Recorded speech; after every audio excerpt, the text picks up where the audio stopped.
Hello, everybody, and welcome to this week's episode of the Press Playbook, where we bring on a different BAM team member each week to highlight some of the rad placements they're getting for their clients. This week, we are bringing back on Briana, who recently got her client Epicore a placement in Bloomberg. Let's see how she did it. Hey, Briana, so happy to have you on again.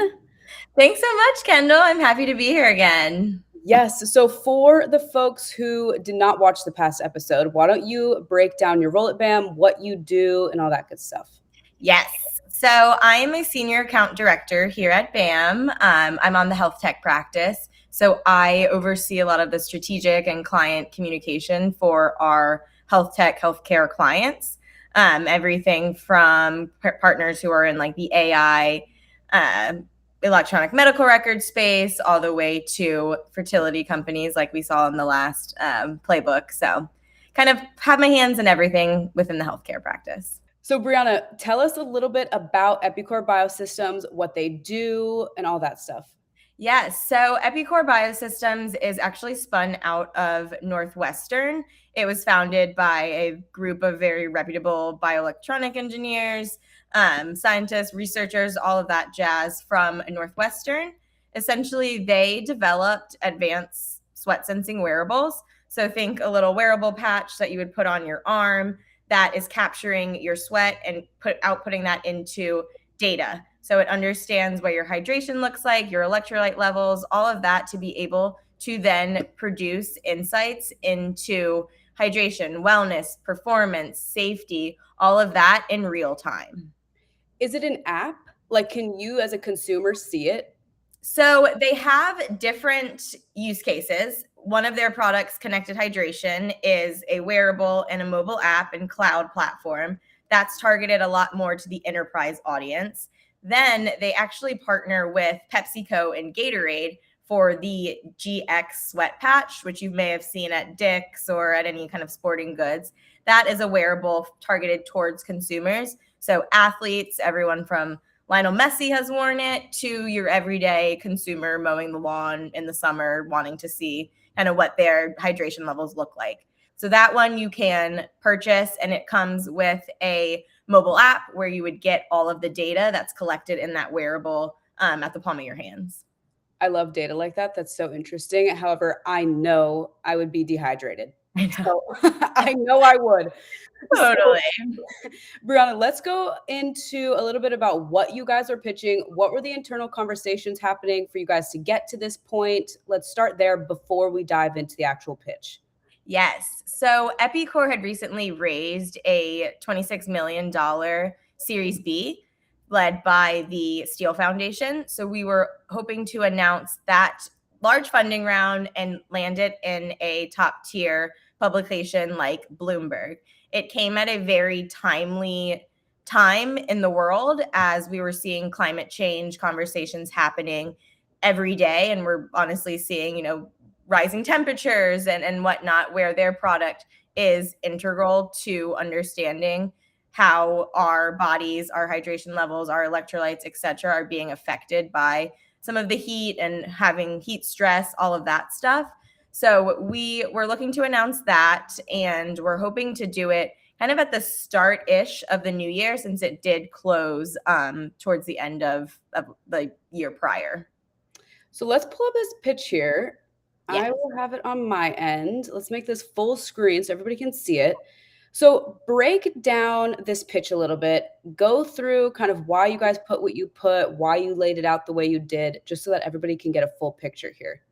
Perfect. So we targeted Coco Lou over at Bloomberg for this. She was actually already familiar with Epicore. We had worked with her on previous stories. She is on the climate green biz team. So it was right up her alley in the sense of what she's covering. You'll see we laid it out here of the news is the $26 million Series B right up front. And we thought of her because of the relationship that we had. We did note that this isn't necessarily directly how she tends to write stories. She does a lot more of those trend and timely stories, whereas funding announcement may not fit as an entire feature story. But that's why you'll see here right where the little pink thing is, why this is timely. The way that we laid this out is so we can really show to her why this is important and why it is something that she would want to cover. This was at a time period, as I mentioned, where there were lots of conversations happening around heat, heat awareness, climate change, etc. So we tied this into what she is most interested in. We had seen that she was writing a lot about the Paris Agreement, the world getting hotter, whatnot. So that is what made this, in our perspective, the most timely, but also of the most interest to her. We also bulleted out, you'll see what the key details are, so it's easy to digest and understand, okay, here's, what the groundwork looks like for this story. I love the layout of that pitch. I think it's so easy to look at. It's easy to read. It's an interesting tie-in and how you guys decided to tie that in for her. Before we end, and I know we're not really going to go into the journalist here because I know you said you've already had a relationship with her. You guys have worked with her in the past. So my question to end this podcast for you is for founders who are looking to land press. What is the number one thing they can do to get there? Number one thing they can do to get there, I think, is work.